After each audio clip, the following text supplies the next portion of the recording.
Hi everyone, welcome to my channel stock market unlimited. तो देख लेते हैं किस तरीके का डेटा आया हुआ है 18th ऑफ जून के लिए सारे प्लेयर्स का। सबसे पहले देखिए रिटेलर्स का, अगर हम डेटा देख के चलते हैं तो यहाँ पे हमें क्या दिखाई दे रहा है कि इनकी पोजीशंस थोड़ी सी बियरिश हुई हैं पिछले दिन से, फ्यूचर्स में भी और ऑप्शंस में भी। ऑप्शंस में इन्होंने क्या किया है, 4,44,000 कॉन्ट्रैक्ट्स पुट शॉर्ट के बनाए हैं, उसके अगेंस्ट में पुट बाइंग ज़्यादा करी है 4,79,000 कॉन्ट्रैक्ट्स की। ठीक है, तो ओवरऑल पुट बाय में है।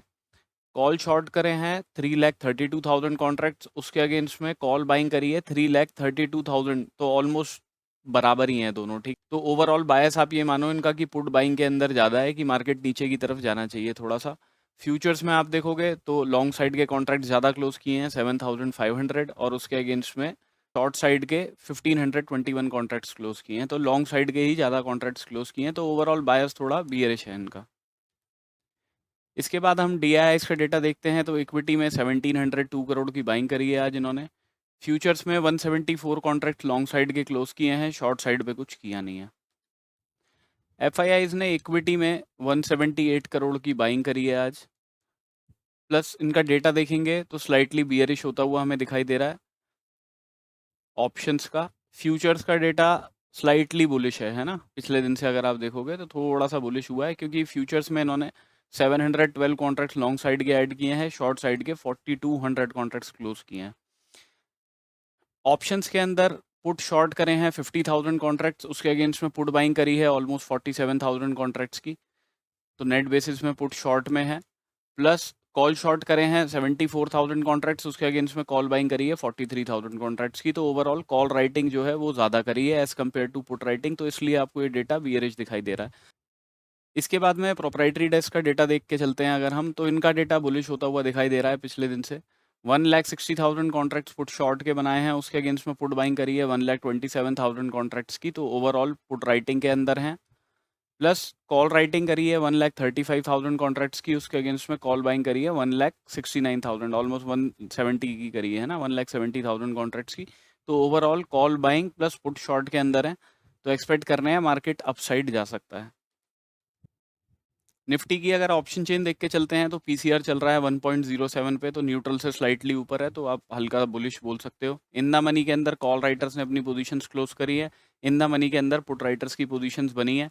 24,300 24,250 के आसपास ठीक ठाक पोजीशंस है। जैसे कल आपको बताया था कि यहाँ पे आप चेंज इन वाई को देखिएगा, अगर बढ़ रहा होगा तो मार्केट ऊपर जाने के चांसेस हैं, अदरवाइज नहीं जाएगा। तो आप देख रहे हो नेट बेसिस पे चेंज इन वाई थोड़ा पॉजिटिव ही रहा, तो मार्केट ऊपर की तरफ रहा।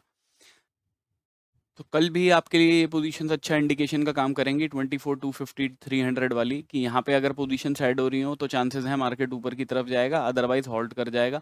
मार्केट में करंटली 24,000 वाला लेवल जो है वो एक अच्छा सपोर्ट बना हुआ है। अगर मार्केट इस लेवल को ब्रेक करता है तब नीचे की साइड में ये लोग ट्रैप होंगे, ये अपनी पोजीशन सब क्लोज करेंगे, तो लॉन्ग अनवाइंडिंग से आपको एक नीचे अच्छा मूव दे सकते हैं। तो उस टाइम पे मार्केट अगर नीचे की तरफ गया तो 900 880 वाले जोन के आसपास तक जा सकता है।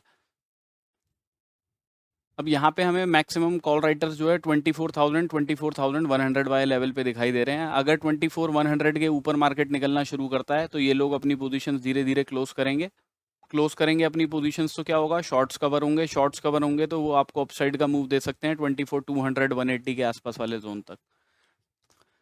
तो अभी अगर हम चार्ट्स पे डिस्कस कर लेते हैं तो सबसे पहले निफ्टी देख लेते हैं। निफ्टी के अंदर ये वाला लेवल 24,012 के आसपास था, मैंने आपको बोला था 24,020 वगैरह के ऊपर क्लोजिंग आती है तो आप बाइंग के लिए देख सकते हो। टारगेट्स आपके 24,082 के मैंने बताए थे पहले,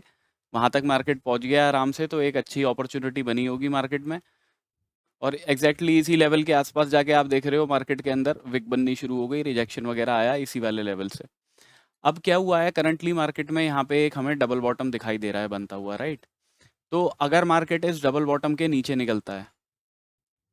विच इज़ 24,000 का लेवल है, राउंड ऑफ नंबर भी आ जाता है, तो अगर इस लेवल के नीचे क्लोज करेगा तो शॉर्टिंग के लिए देखेंगे, और टारगेट्स उसके फिर 24,920 वगैरह के आसपास के लेवल के रखेंगे।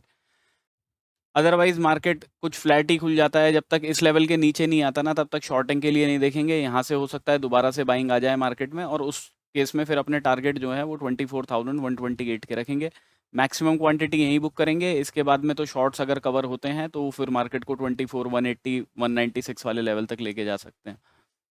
अगर 110 के ऊपर क्लोजिंग मिलती है और इमीडिएटली मार्केट ऊपर जाने लगता है ना, तो देखिए अपॉर्चुनिटी मिस है उस केस में, क्योंकि वो फिर रिस्की ट्रेडर्स की अपॉर्चुनिटी हो जाती है कि वो इस वाले टारगेट तक के लिए बैठे हैं।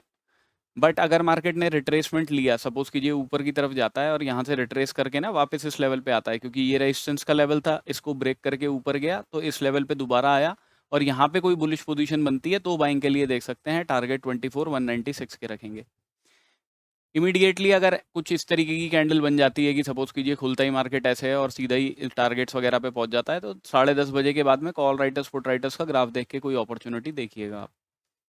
मार्केट सपोज कीजिए गैप डाउन करता है, ऐसा कुछ करता ही नहीं है, इस लेवल के भी नीचे ही खुलता है, ठीक है,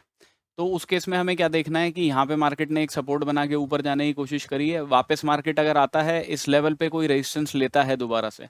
तब शॉर्टिंग के लिए देखेंगे, टारगेट्स अपने 23,920 के रखेंगे पहले, मैक्सिमम क्वांटिटी यहीं बुक करेंगे, इसके नीचे का लेवल जो है वो 23,840 का, तो इन दो लेवल्स को मार्क करके रखिएगा आप। अभी करंटली गिफ्ट निफ्टी देख के चलते हैं तो 24,125 के आसपास चल रहा है, हमारी क्लोजिंग 24,94 के आसपास आई है, तो 30 पॉइंट के आसपास ऊपर चल रहा है अभी करंटली, ज़्यादा कुछ मूव नहीं है। सेंसेक्स अगर डिस्कस कर लेते हैं तो उसमें मैंने आपको बताया था कि एक इन्वर्स हेड एंड शोल्डर बन रहा है इस तरीके से, अगर मार्केट इस लेवल के ऊपर क्लोजिंग देता है तो बाइंग के लिए देखेंगे, टारगेट्स यही वाले बताए थे मैंने आपको 77,143 के, इन्हीं लेवल्स पे जाके मार्केट ने रिजेक्शन बनाया है अभी करंटली। अब सेंसेक्स की एक्सपायरी भी है तो इसमें थोड़ा कॉशियसली ट्रेड कीजिएगा।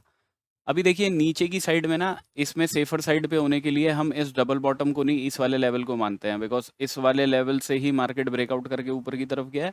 तो अगर इस लेवल के नीचे क्लोज करेगा विच इज 76,832 के नीचे, तब शॉर्टिंग के लिए देखेंगे और टारगेट 76,563 के रखेंगे। मार्केट फ्लैट खुलता है तो एक रिस्क जो है वो यहीं पे लिया जा सकता है कि यहाँ पे एक डबल बॉटम सा बना रहा है मार्केट, तो इस लेवल के आसपास से आके कहीं एक बड़ा मोमेंटम दिखा दे, ठीक है, तो इस पॉइंट का स्ट्रिक्ट एसएल लगा के आप इधर की साइड से कहीं पे बाइंग के लिए देख सकते हो, अगर रिट्रेसमेंट आती है तो। मार्केट डायरेक्टली कोई ऊपर की साइड में ही निकल जाता है, कुछ इस तरीके की कैंडल बना देता है, अपने इन वाले हाइस के ऊपर ही क्लोज कर देता है, तो उस केस में हमें चाहिए एक रिट्रेसमेंट कि भाई मार्केट ऊपर निकल गया, एक रिट्रेसमेंट दे, उसके बाद बाइंग के लिए देखेंगे। पहले टारगेट 77,500 के रखेंगे जो कि राउंड ऑफ नंबर है, उसके ऊपर का जो लेवल है वो है 77,700 का। और अगर मार्केट कुछ साइडवेज वगैरह ही रहता है ना कि इस लेवल के ऊपर भी जाता है, क्लोजिंग नहीं देता, लेकिन फिर उसके बाद धीरे धीरे करके निकलने की कोशिश करता है ऊपर की साइड में, तो उस केस में आप यहाँ पे देखिएगा कहीं आरएसआई डाइवर्जेंस तो नहीं बन रही, अगर आरएसआई डाइवर्जेंस बनेगी तब शॉर्टिंग के लिए देखिएगा, उसके टारगेट 77,000 तक के रखिएगा। बाकी कोई नेगेटिविटी वगैरह ज़्यादा रहती है मार्केट के अंदर और मार्केट 76,563 वगैरह के भी नीचे की तरफ आता है, तो उस केस में फिर अपने नेक्स्ट टारगेट जो है वो 76,300 तक के रहेंगे।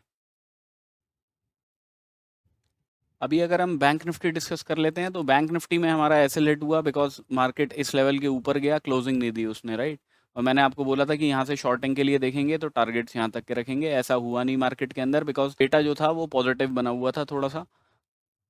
और अगर किसी ने यहाँ से अपॉर्चुनिटी देखी तो ऑब्वियसली यहाँ पे एसएल हिट हो गया,